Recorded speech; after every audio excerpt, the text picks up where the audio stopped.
मैं एक कोठी पर मुलाजमा थी, घर की सफाई करती और कपड़े धोती थी। अचानक बड़ा साहिब हार्ट अटैक से मर गया तो उसको सहन में ही दफनाया गया। साहिब की एक बेटी लंदन में पढ़ती थी। बाप की वफात पे वो भी पाकिस्तान वापस आ गई। एक दिन साहिब की बेटी मुझे कहने लगी, रात ख्वाब में अबू आए थे। वो कह रहे थे मुलाजमा से कहना मेरी कब्र दोबारा खुदवाए। मैं तो सुनकर हैरान रह गई।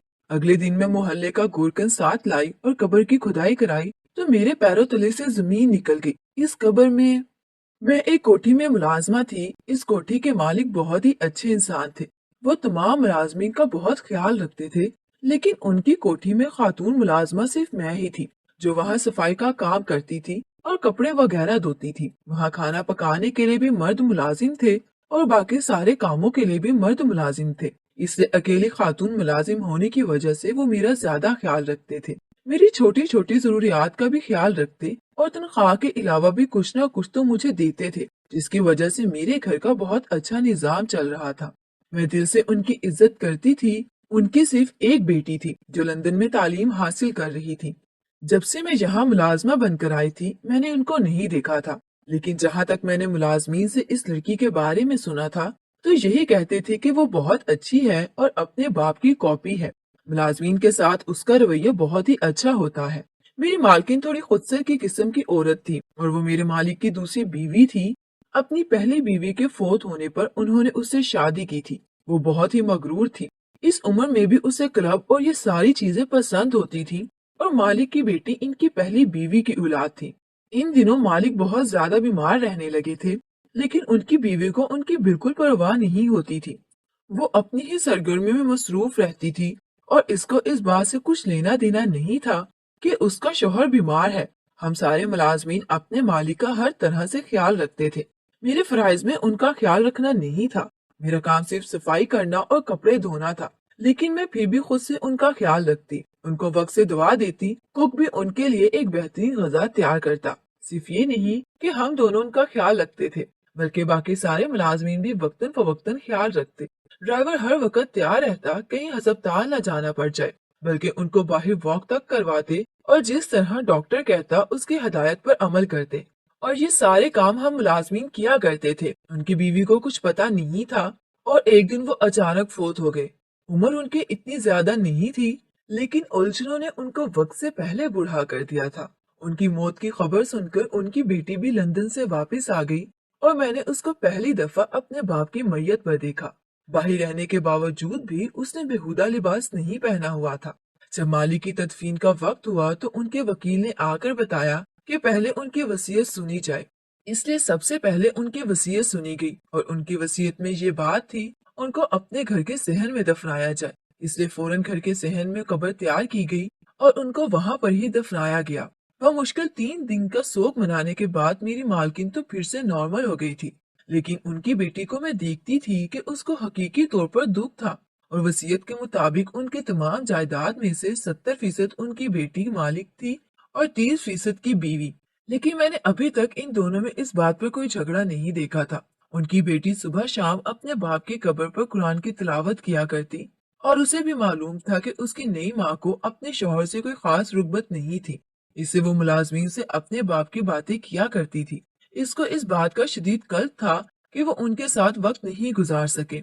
मुझे भी इसके दुख का अंदाजा था कि मेरा बाप भी नहीं था और मैं जानती थी कि बिन बाप की बेटियों के लिए जिंदगी कितनी मुश्किल होती है, चाहे वो अमीर की बेटी हो या गरीब की। इससे मैं हर वक्त उसके साथ रहती थी। मालिक के बीमार होने से पहले मैं सिर्फ कुछ घंटों के लिए यहाँ आया करती थी, लेकिन उनके बीमार होने के बाद मैं सारे दिन के लिए यहाँ रहती थी। उनकी वफात के बाद मैंने रात को भी यहाँ रहना शुरू कर दिया था, क्योंकि मुझे मालूम था कि उनकी बेटी को मेरी जरूरत है और जब मुझे जरूरत थी तो उन्होंने मुझे हर तरह का सामान मुहैया किया था। उनकी बेटी को अब जरूरत थी तो मेरा फर्ज बनता था कि उनकी बेटी का साथ दूं।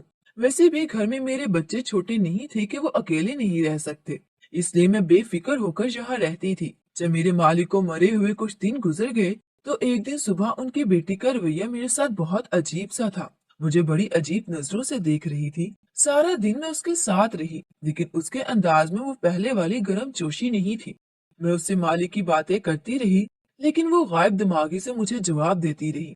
मैंने पूछा भी कि आखिर क्या हुआ है, मुझे बता सकती हो। उससे बताया कि ऐसी कोई बात नहीं है। कुछ दिन बाद यूं महसूस हुआ जैसे मेरे मामूलात पर नजर रख रही है, लेकिन मेरे मामूलात गलत नहीं थे, इसलिए मैं मुतमईन थी।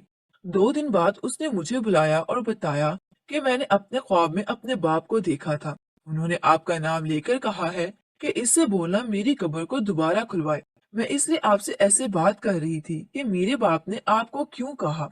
मेरे ख्वाब में आए थे तो मुझे भी तो कह सकते थे कि मेरी कब्र दोबारा खुलाओ, लेकिन उन्होंने बाकायदा आपका नाम लेकर कहा है। और इन दिनों में मैंने देख लिया है कि आप उनसे कितनी मुखलिस है। सुबह शाम उनकी कब्र पर तिलावत करती हैं, उनके नाम से रोजाना सदका करती हैं, हर रोज दुरूद दिलवाती हैं, उनकी कब्र पर दिया जलाती हैं। इसका मतलब है कि आप दिल से इज्जत करती हैं, इसलिए उन्होंने आपका नाम लिया है।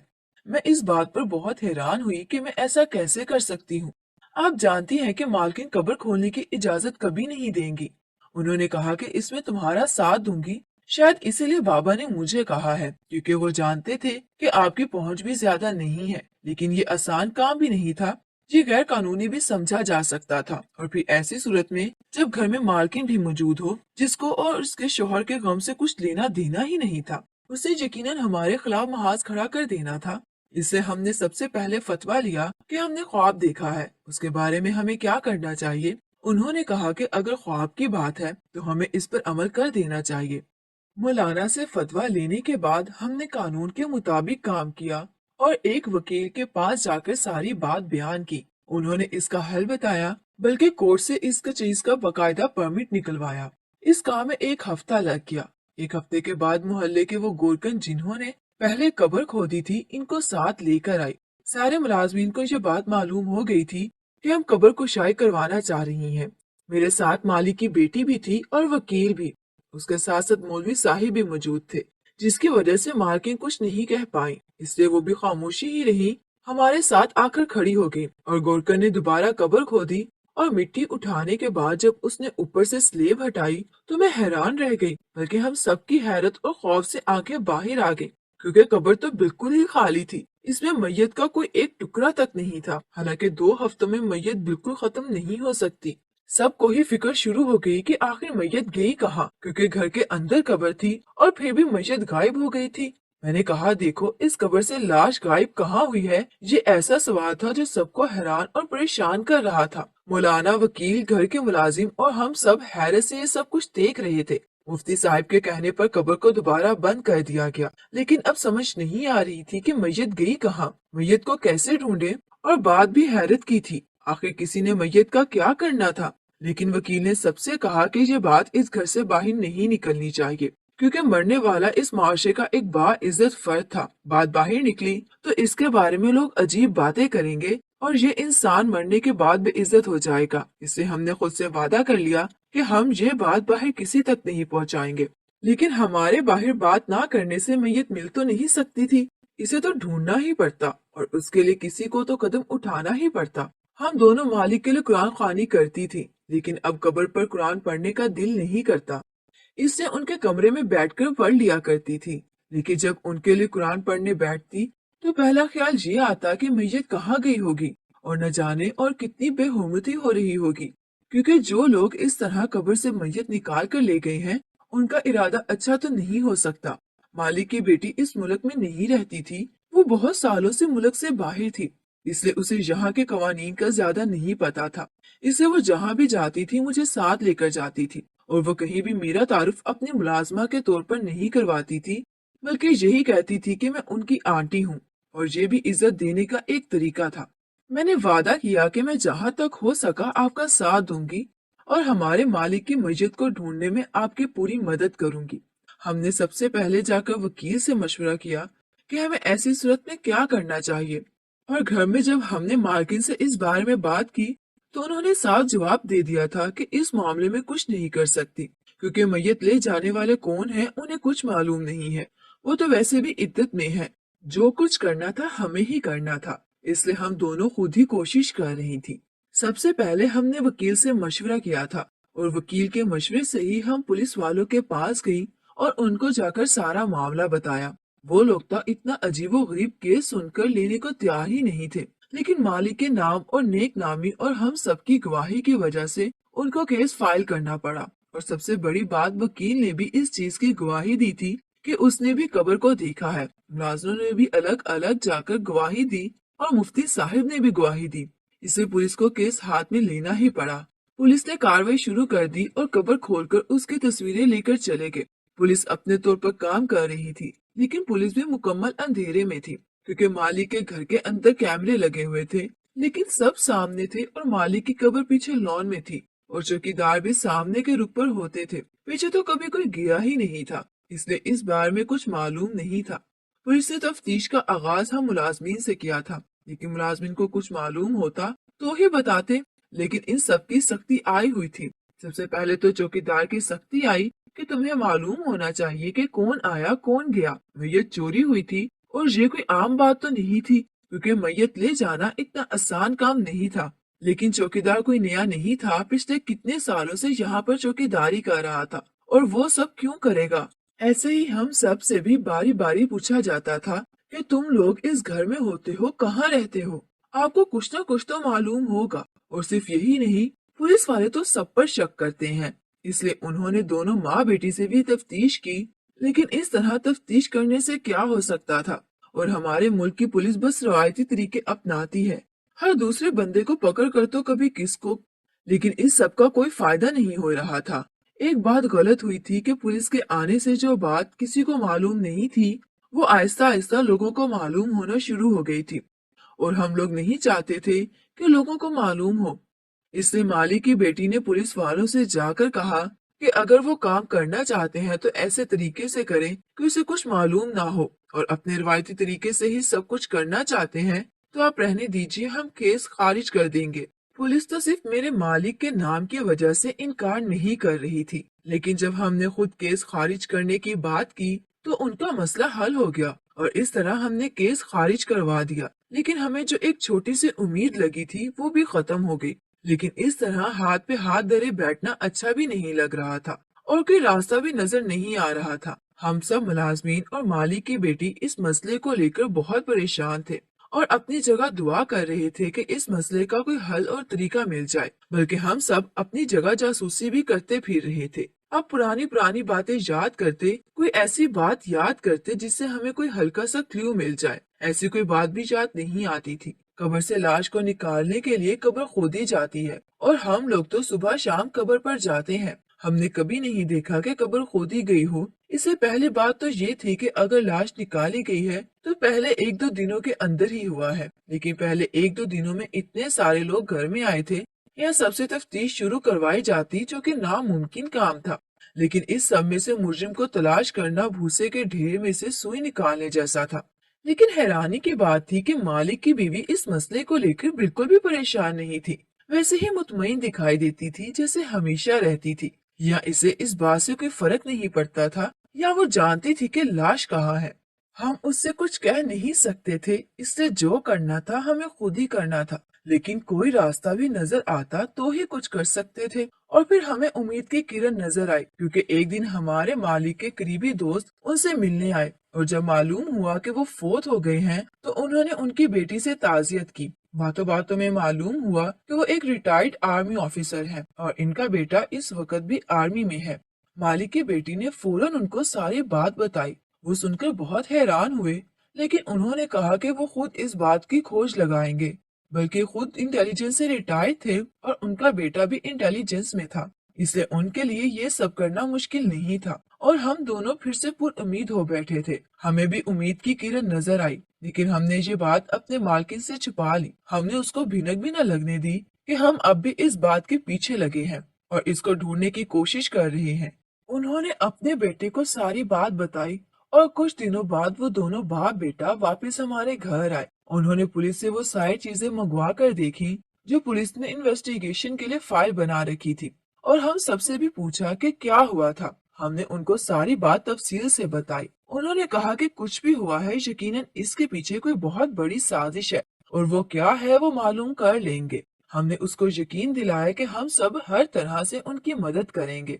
हमें बस हर सूरत में अपने मालिक की मैयत वापस चाहिए। उन्होंने अपनी तफ्तीश मेरे मालिक के असासों के जरिए करना शुरू की।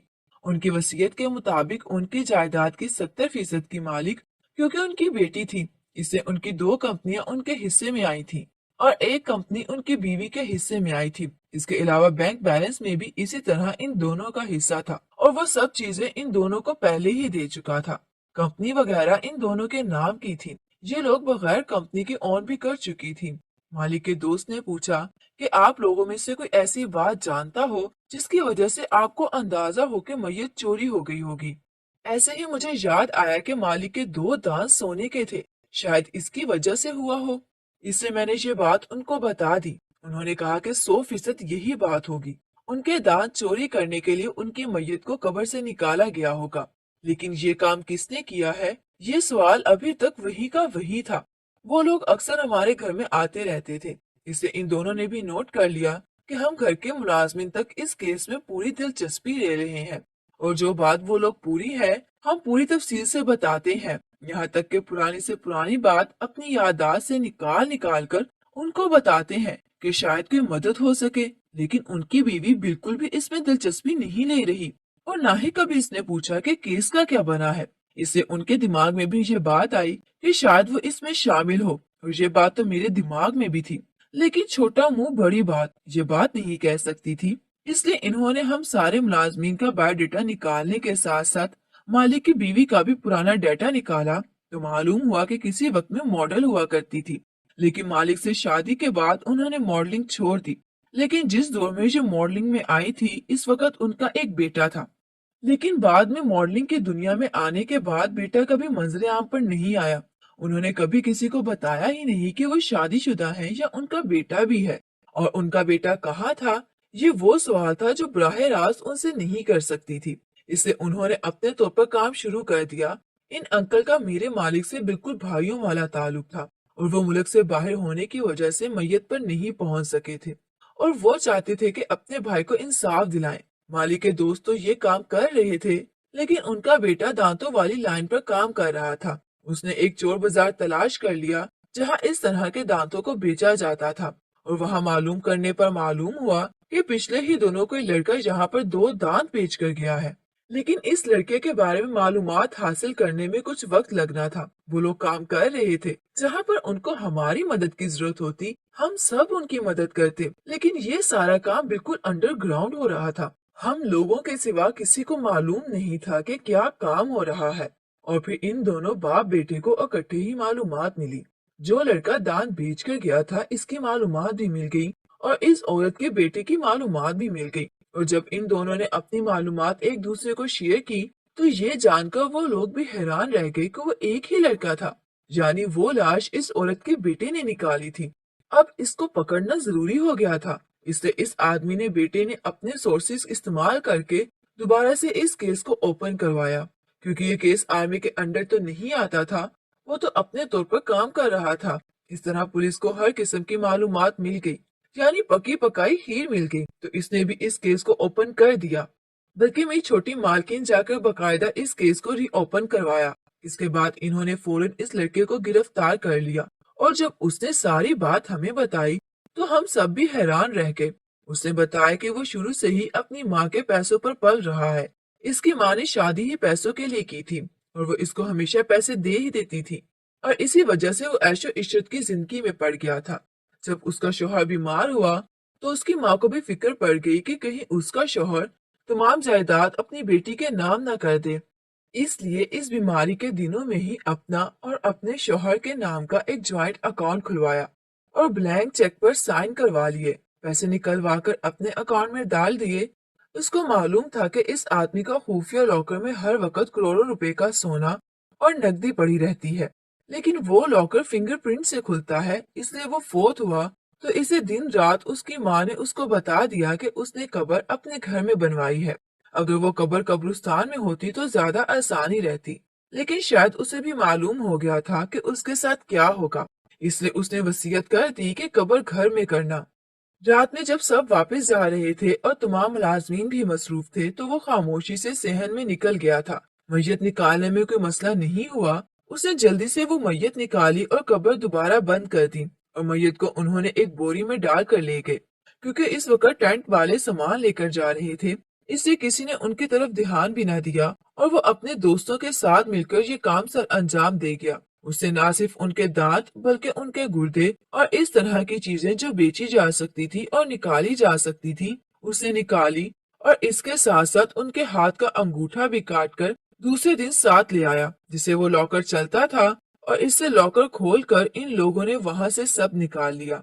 लेकिन मस्जिद इन्होंने एक पुराने कब्रिस्तान में कब्र खोदकर दफन कर दी है, क्योंकि इनका जुर्म बहुत बड़ा था और इसमें हमारी मालकिन भी बराबर की शरीक थी। इसलिए पुलिस ने दोनों को गिरफ्तार कर लिया, और इन्होंने जिस दौलत की खातिर इतना घिनौना काम सर अंजाम दिया था, इनके कुछ काम ना आ सकी।